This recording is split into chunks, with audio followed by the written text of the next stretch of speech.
Assalamualaikum warahmatullahi wabarakatuh. Perkenalkan, nama saya Andika Saputra dari kelas 12 IPA 1. Di sini saya akan menjelaskan tentang keterkaitan kewajiban beribadah dan bersyukur kepada Allah Subhanahu wa taala dengan berbuat baik terhadap sesama manusia sesuai Quran surah Al-Baqarah ayat 83. Assalamualaikum warahmatullahi wabarakatuh. Marilah kita semua panjatkan rasa puji dan syukur ke kehadiran Allah Subhanahu wa taala, Tuhan semesta alam yang telah memelihara dan tidak pernah berhenti memberikan hidayat bagi umatnya. Atas nikmat dan berkahnya kita dapat berkumpul di tempat ini dalam keadaan sehat walafiat.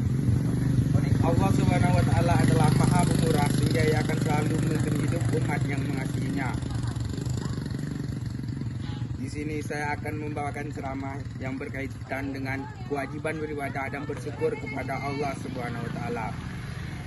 Sesuai dengan Quran surah Al-Baqarah ayat 83 yang berbunyi, Bismillahirrahmanirrahim. Wa iz aqsana misaqqa bani Israil la ta'buduna illallah wa bil walidaini ihsana wa zil qurba wal yatama wal masakini wa qulu lin nasi husna wa aqimus salata wa atuz zakata summa tawallitum illa qalilan minkum wa antum mu'ridun. Artinya, dan ingatlah ketika kami mengambil janji dari Bani Israel, janganlah kamu menyembah selain Allah dan berbuat baiklah kepada kedua orang tua, kerabat, anak-anak yatim dan orang-orang miskin, dan bertutur katalah yang baik kepada manusia, laksanakan salat dan tunaikan zakat. Tetapi kemudian kamu berpaling, mengingkari kecuali sebagian kecil dari kamu dan kamu masih menjadi pembangkang. Adapun pihak-pihak yang berhak mendapatkan ihsan ialah sebagai berikut. Ihsan kepada Allah Subhanahu wa taala, yaitu berperilaku ihsan dalam menyembah atau beribadah kepada Allah Subhanahu wa taala, baik dalam bentuk ibadah khusus yang disebut ibadah mahdah seperti salat, puasa dan sejenisnya, ataupun ibadah. Ihsan kepada Allah Subhanahu wa taala mengandung dua tingkatan, yaitu beribadah kepada Allah Subhanahu wa taala seakan-akan melihatnya, serta beribadah dengan penuh keyakinan bahwa Allah Subhanahu wa taala melihatnya. Kedua, ihsan kepada semua makhluk ciptaan Allah Subhanahu wa taala. Dalam Quran surah Al-Kahf surah ke-28 ayat 77 Allah berfirman,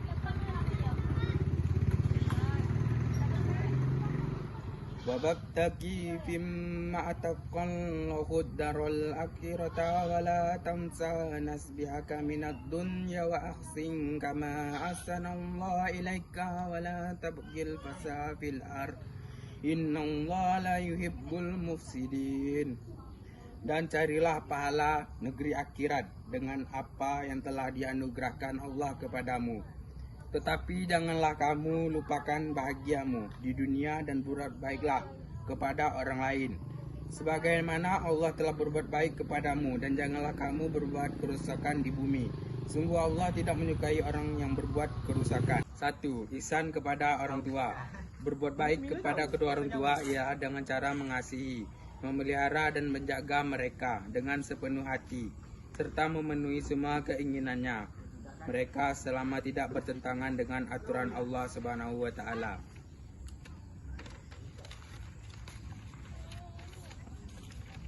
Kedua, ihsan kepada kerabat karib.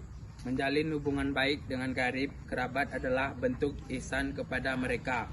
Bahkan Allah Subhanahu wa taala menyamakan seseorang yang memutus hubungan silaturahmi dengan perusak di muka bumi. 3. Ihsan kepada anak yatim.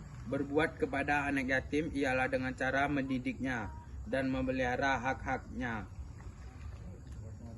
Banyak ayat dan hadis menganjurkan berbuat baik kepada anak yatim. Di antaranya adalah sabda Rasulullah SAW, Aku dan orang yang memelihara anak yatim di surga kelak akan seperti ini, seraya menunjukkan jari telunjuk jari tengahnya.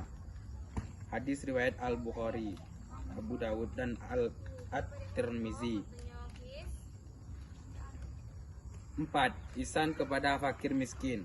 Berbuat ihsan kepada orang miskin ialah dengan memberikan bantuan kepada mereka, terutama saat mereka mendapat kesulitan. 5. Ihsan kepada tetangga. Ihsan kepada tetangga dekat meliputi tetangga dekat dari kerabat atau tetangga yang berada di dekat rumah. Ihsan kepada tamu secara umum adalah dengan menghormati dan menjamunya. Rasulullah SAW bersabda, barang siapa beriman kepada Allah Subhanahu wa taala dan hasil akhir hendaknya memuliakan tamunya. Hadis riwayat Jamaah. 7. Ihsan kepada karyawan atau pekerja. Kepada karyawan atau orang-orang yang terkait perjanjian kerja dengan kita, termasuk pembantu, tukang, dan sebagainya. Kita diperintahkan agar membayar upah mereka sebelum keringat mereka mengering.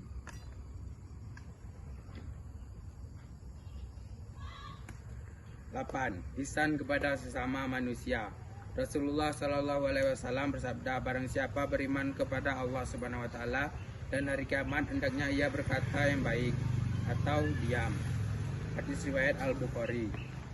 9. Ihsan kepada binatang. Berbuat ihsan kepada binatang adalah dengan memberinya makan jika ia lapar, mengobatinya jika ia sakit, tidak membelinya, membebaninya di luar kemampuannya, tidak menyiksanya jika ia bekerja, dan mengistirahatkan jika lelah. 10. Ihsan kepada alam sekitar.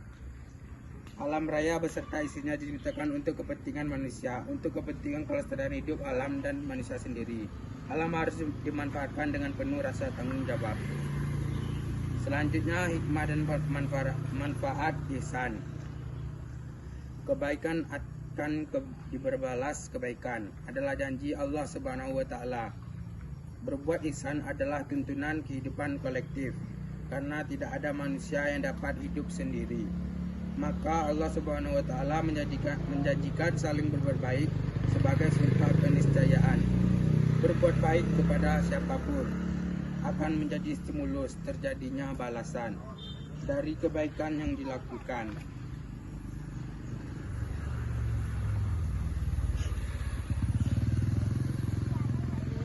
Baiklah, maka sampailah ceramah yang saya bagikan. Harapannya kita semua bisa mengambil hikmah dari kisah yang saya sampaikan tadi. Jazakallah saya ucapkan atas perhatian, dan saya memohon maaf jika ada kekurangan dan salah kata. Saya akhiri dengan wassalamualaikum warahmatullahi wabarakatuh.